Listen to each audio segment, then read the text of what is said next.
شفاف الیکشن اس طرح آج کل ملنا مشکل ہے جس طرح خالص دودھ بازار میں نہیں ملتا ہے۔ ہر بار الیکشن میں ایک لاڈلا آتا ہے اور اس کو اسٹیبلشمنٹ سپورٹ کرتی ہے اور اس کے بعد وہ اس پروسیس کے بعد وہ اقتدار میں آتا ہے۔ تو ایسا کیا ممکن ہے کہ جماعت اسلامی اس پروسیس کا حصہ بنے بغیر اقتدار میں آئے؟ ہم تو یہی چاہتے ہیں کہ پی ٹی آئی کو بھی الیکشن میں حصہ لینے دیا جائے۔ بہت سارے ایسے چہرے جو حکومتوں میں موجود ہے وہ جیلوں میں ہوتے، پیپل پارٹی کچھ اور چیز ہے اور مسلم لیگ کچھ اور چیز ہے، تو شاید یہ سیاسی جہالت ہوگی۔ السلام علیکم، میں ہوں لاہور سے عتیق ملک اور آپ دیکھ رہے ہیں ڈسکور پاکستان۔ ناظرین، اس وقت ہمارے ساتھ امیر جماعت اسلامی سراج الحق صاحب موجود ہیں، ان سے بات کر لیتے ہیں۔ امیر صاحب، آپ کے وقت کا بہت شکریہ۔ یہ بتائیے گا کہ آج فیبرری کو الیکشن ہونے جا رہے ہیں، آپ کو الیکشن کی کریڈیبلٹی اور شفافیت پر مکمل اعتماد ہے؟ شفاف الیکشن اس طرح آج کل ملنا مشکل ہے جس طرح خالص دودھ بازار میں نہیں ملتا ہے، لیکن آدمی جانتا بھی ہے کہ یہ دودھ خالص نہیں ہے، لیکن مجبوری کی وجہ سے پھر بھی خریدتا ہے۔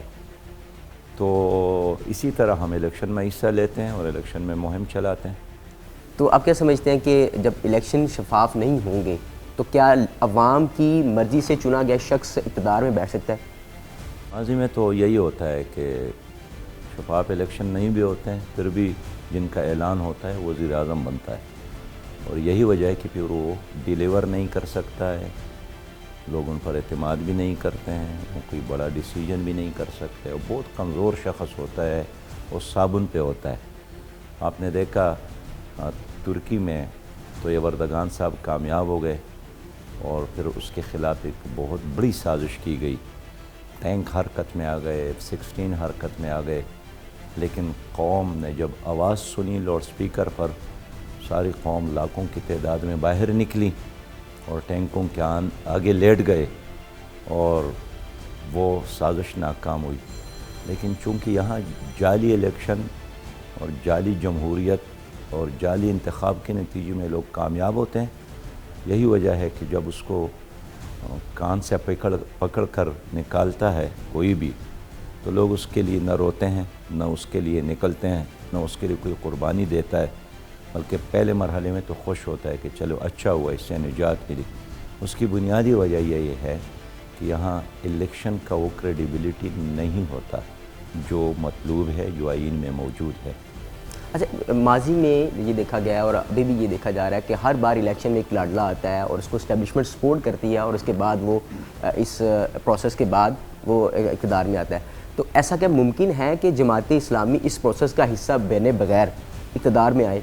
یقیناً ممکن ہے، اگر عوام بیدار ہو جاتے ہیں تو اللہ کے بعد اللہ نے عوام کو بہت بڑی طاقت دی ہے، اور ہم نے اڑوس پڑوس میں دیکھا ہے۔ اب دیکھیں کہ ایران میں بھی ایک مضبوط بادشاہت تھی، اور وہاں بہت خطرناک ایک ساواک کے نام سے تنظیم تھی کہ جو بھی بادشاہ کے خلاف سوچتا بھی تھا تو وہ پکڑا جاتا تھا، اور ایک بیوی اپنے شوہر اور ایک شوہر اپنے بیوی پر بھی رپورٹ کرتا تھا۔ لیکن وہاں عوام بیدار ہو گئے، انہوں نے قربانیاں دی، انہوں نے شہادتیں دیں، اور بالآخر ان کو ایک ایسی حکومت مل گئی جو ان کے خواہشات کے مظہر۔ ہم نے افغانستان میں دیکھا کہ روسی فوج، اس کے بعد امریکی فوج، نیٹو فوج، لیکن عوام بیدار ہو گئے، انہوں نے ان سپر طاقتوں کو بھی شکست دی اور افغانستان ان کے لیے قبرستان بن گیا۔ اس طرح آپ نے فلپائن میں دیکھا، ایک بہت ظالم بادشاہ مسلط تھا، لیکن فلپائنی لوگوں نے ساتھ دیا انقلاب کا اور وہ بھاگنے پر مجبور ہو گیا۔ پاکستان کا ماحول ان کے بنسبت بہت اچھا ہے، یہاں ٹھیک ہے کوئی 30-35 کے قریب جاگیردار خاندانیں ہیں جو 1948 کے بعد یہاں پر مسلط ہے، اور ایوب خان کے ساتھ وہ تھے، پھر ضیاء الحق کے مجلس شورا میں وہ تھے، پھر پرویز مشرف کی حکومت میں وہ تھے، اور جب جرنیلوں کی حکومت نہ بھی رہی تو پھر جمہوری برائے نام نظام میں بھی وہی لوگ تھے۔ تو اب لوگ ان سے تنگ بھی آ گئے ہیں، اور خاص کر سوشل میڈیا نے تو ان چہروں کو بے نقاب بھی کیا ہے۔ اب ان تمام لوگوں کو اب دیکھ کے ان کے ساتھ کارکردگی دکھانے بتانے کے لیے کچھ بھی نہیں ہے، صرف مستقبل کی دعوے، اعلانات، جھوٹ فریب کی کوشش کرتے ہیں۔ تو میں اس لیے سوچتا ہوں کہ اب عوام بیدار ہو رہے ہیں، انگڑائیاں لے رہے ہیں، اچھا امیر صاحب یہ بتائیے گا کہ آپ سمجھتے ہیں کہ پاکستان تحریک انصاف کو آئین اور قانون کے تقاضے پورے کرنے کے بعد ان سے انتخابی نشان واپس لیا گیا ہے، یا ایک ہتھ کنڈے کے ذریعے ان کو انتخابی عمل سے دور رکھا جا رہا ہے؟ ہم تو یہی چاہتے ہیں کہ پی ٹی آئی کو بھی الیکشن میں حصہ لینے دیا جائے اور حقیقی فیصلہ عوام ہی کر سکتے ہیں کہ کس کو حکومت دے اور کس کو نہ دے.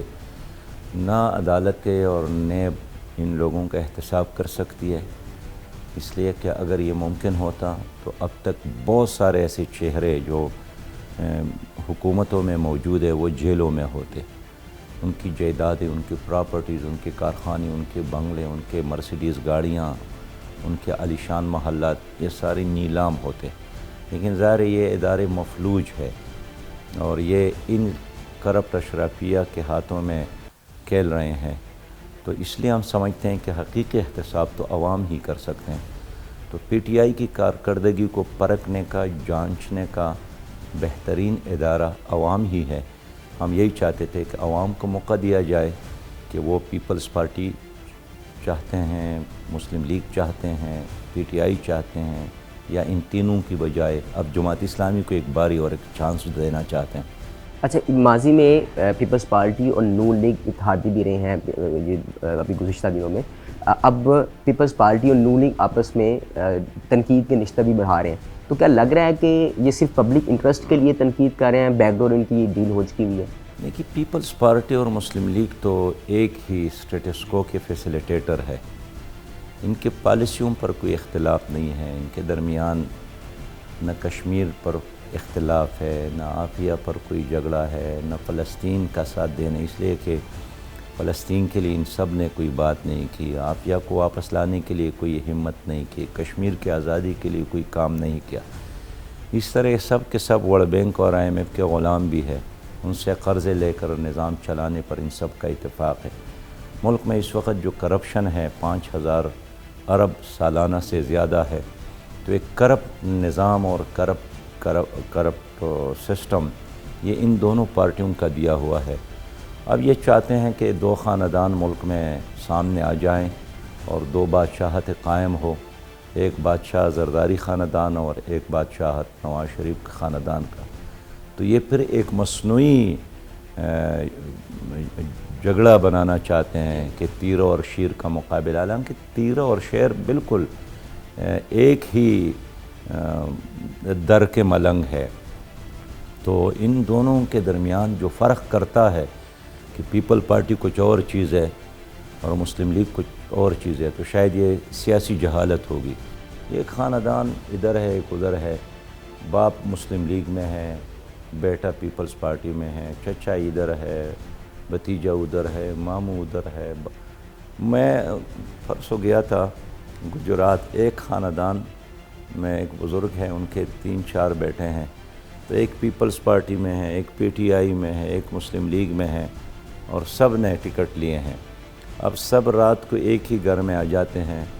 تو ان کی مثال بالکل یہ عدالت میں جو وکلا ہوتے ہیں نا جی، آپس میں مل کر چائے پیتے ہیں، ڈسکشن کرتے ہیں، یہ بھی طے کرتے ہیں کہ آج چھٹی کرتے ہیں یا نہیں، پیروی کرتے ہیں.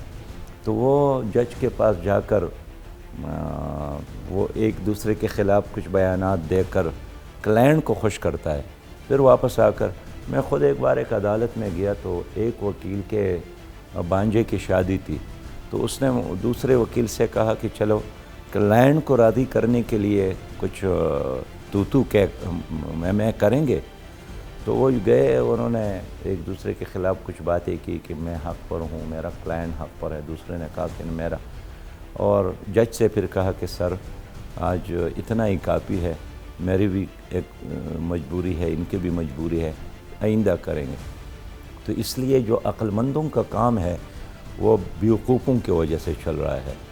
تو میں نہیں سمجھتا ہوں کہ پیپلز پارٹی اور مسلم لیگ میں میرا تو اب اتنے سیاست میں رہا، میں نے تو کوئی فرق محسوس نہیں کہ مثال دے دیتے ہیں. 25 سال انہوں نے مسلم لیگ نے یہاں پنجاب میں حکومت کی ہے، 15 سال پیپلز پارٹی نے سندھ میں حکومت کی ہے، چلے 9 سال انہوں نے پی ٹی آئی نے کے میں حکومت کی ہے.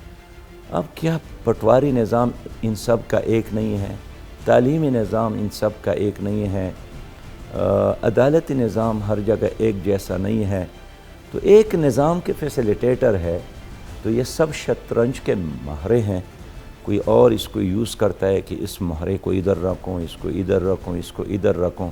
آپ نے کئی شطرنج کا کھیل دیکھا ہے کہ نہیں دیکھا ہے؟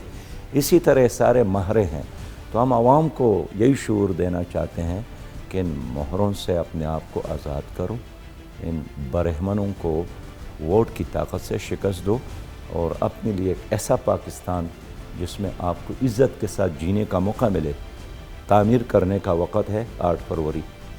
بہت شکریہ جی، آپ نے امیر جماعت اسلام کی گفتگو جانی۔ فی الحال مجھے دیجیے اجازت، دیکھتے رہیے ڈسکور پاکستان۔